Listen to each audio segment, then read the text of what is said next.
Welcome to the Advise Show, media, the common sense approach. So we know that the Flint water crisis that's going on right now is still affecting a lot of people. Poor people are being poisoned by their government because their government decided to switch the water supply to the Flint River, knowing that it was going to do harm, but they just assumed it wasn't going to do it. They didn't care about that. They didn't do any research because who cares? They're just poor people, right? And we have this big crisis going on. Now, we'll show you a video of some brothers that brought some water down to the people in Flint. And this woman is giving him the details that the media will not tell you what the government is doing to the poor people in Flint on top of poisoning them as we speak. Let's go ahead and roll the clip. So in Flint, where the water has been proven over and over scientifically that it's poison, it's toxic, it's not getting better, we pay the highest rates in the nation for the lowest quality water. We're at Mission of Hope, where their water was shut off, I think, for a $1,200 water bill. My water bill is currently $1,049 as of today. We don't want to pay it, we keep fighting to pay it, but what happens if you don't pay the water? Historically in Flint, if you don't pay the water bill, they will shut you off after 90 days, cap your sewer, and then they can condemn your home. And if you don't have proper hygiene for your kids, and CPS gets called in, it's nice and wonderful, and then they could take your home. So people have lost their homes. So they cap your water. You don't have water coming in. You don't have poisonous water coming in. Yeah. And then they charge you for not having water coming into your... Oh yeah, and then if you don't pay your water bill, they will put a tax lien on your property that includes your back water bill. And people, I think 16,000 people or more, have lost their homes. So you lose your... I don't know what the value of homes are here. So let's Not say you much have anymore. Well, let's say you have a home that's worth $80,000, but your tax lien is $1,000. You lose your $80,000 home to a $1,000 tax lien, plus your $1,000 water bill, which you don't have the $3,000 to pay the tax lien or the water bill. So now they have your house and your property for $2,000 and your kids. Yeah, if you have no home, they can take your kids. Now, they keep saying they put a pause on shut-off since we made it a huge national deal. No guarantee, and we're still getting water bills. So they put a pause on shut-off, so we still got a water bill. So when that pause is lifted, we're all going to owe all this money. So we're trying to get it wiped out, and so far, no help. You know, no help. And many of us are still buying our own bottled water because getting down to the fire stations is almost difficult, if not impossible. And there are some places that there aren't fire stations or grocery stores, like the North End, close to where we're at now. So let me ask you, because we don't live here. So what's the sort of the, how do you deal with it every day? How do you deal with not I mean, you don't have drinkable, tolerable water. It's citywide, right? It's citywide. Unfortunately, we still have to bathe in it, so you're still getting exposed. I have a doctor's appointment at 3:30 because I'm not getting any better. When my family were dealing with seizures, anemia, bone loss, bone breakage, diverticulosis, liver failure, and that's just me. As well as breathing issues because you're breathing in the steam from the chemicals. So what you try to do is you try to limit your kids' exposure. You plan your meals. You're adapting to... Yes, you plan your meals around how much bottled water you have. If you don't have enough bottled water, you don't get to make soup, or you can't rinse your meat and your vegetables because you're not going to use that tap water. The filters they give out don't fit my sink because I have a pull-out sprayer. Also, we just found out that in a lot of homes, it's not enough anyways. The filters aren't filtering out the high levels of lead. So we just found out people who thought they were safe are not, that the little plastic filters, surprise, may not be working. Is anybody giving you like testers? Are you able to test the water? Like we have to right now the EPA is in. Previously we were having to go to the city and state to test, and then we had found out through research and Freedom of Information Act from Kurt Goyette from the ACLU that they were falsifying their tests. Sure, I mean, why? So yeah, so we have nobody. Our trust is gone. We trust no one. So if somebody comes back and says your water's safe, there's just no way we can believe it. And in my house we have a copper service line, so our tap water turns blue every morning, and that's completely unsafe. It's a neurotoxin. Lead, solder, and welds hold our plumbing together. So every time I see blue water, I know that there's lead in there. Lead has no color. We also have aluminum, tin, and chromium in our water, which are all neurotoxins. Let me ask you a crazy question. Crazy question. Because, like I said, we're not here. What will it take to fix the problem? Because you're here. This is ground zero for you. You're living it every day. Yes. What will it take, if money were no object, what would it take to fix the problem? Because we don't know. Because we don't live here. Replacing the pipes. The pipes were damaged by the caustic, untreated Flint River water.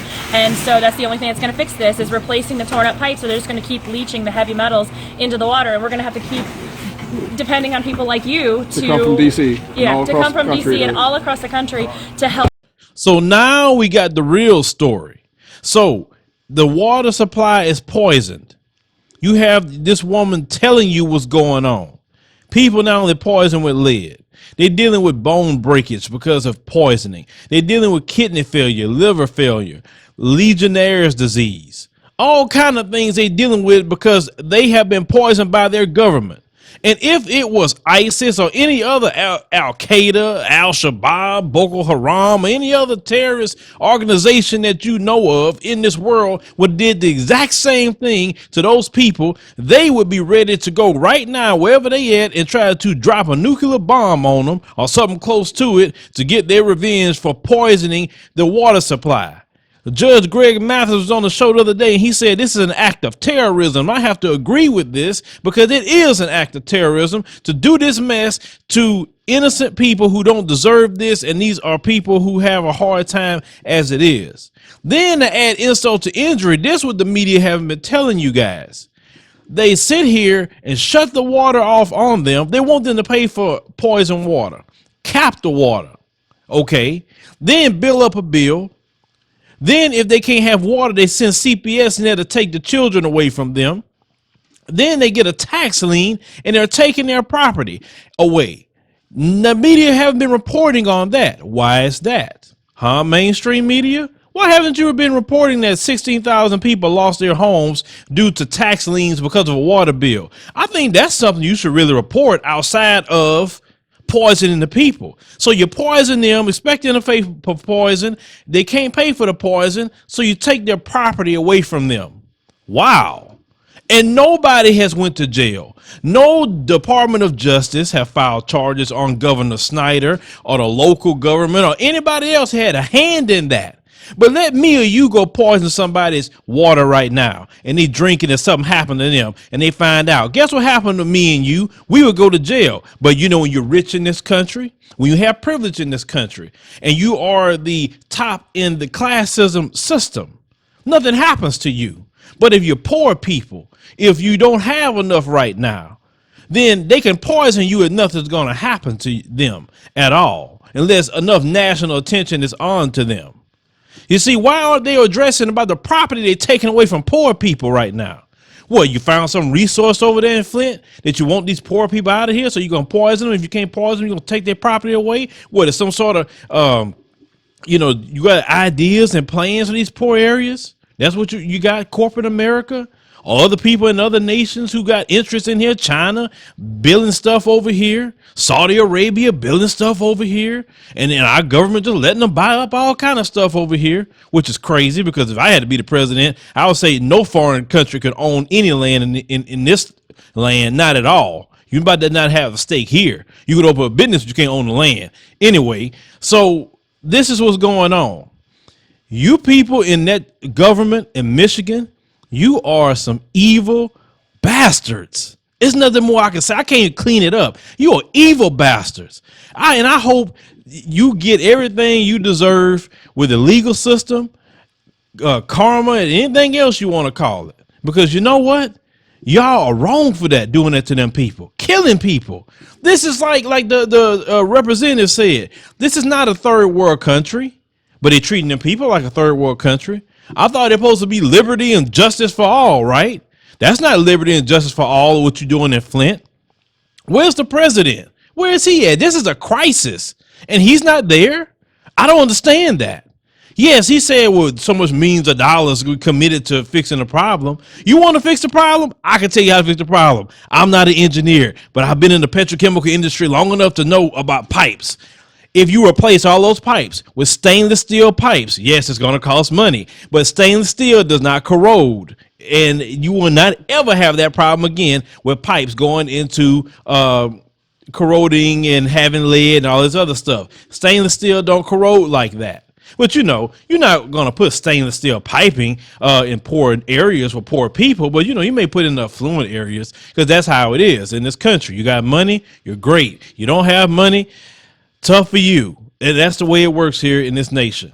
It is so wrong. It's sad. You got celebrities to the everyday Joe bringing water to these people when their government and the U.S. government should be fixing the problem, and to steal these people's homes from them because y'all poison them. You stealing their property, stealing their children and everything. And the mainstream media don't say nothing. Y'all just as dirty as they are.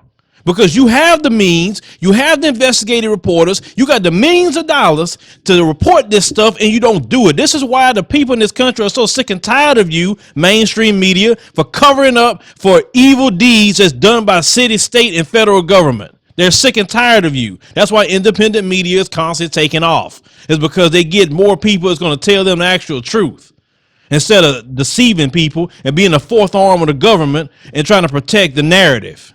Y'all sick and sad. Every last one of you, CNN, Fox, MSNBC, every last one of you not reporting out how they taking the property from these poor people on top of killing them. You know, oh man, this just aggravates me to see rich people do this stuff to people that don't deserve it. Innocent children, elderly, veterans, whoever else. But they'll come by, they want you to vote for them, right? Sickos. Hit me up in the comments, use the commentaries, subscribe.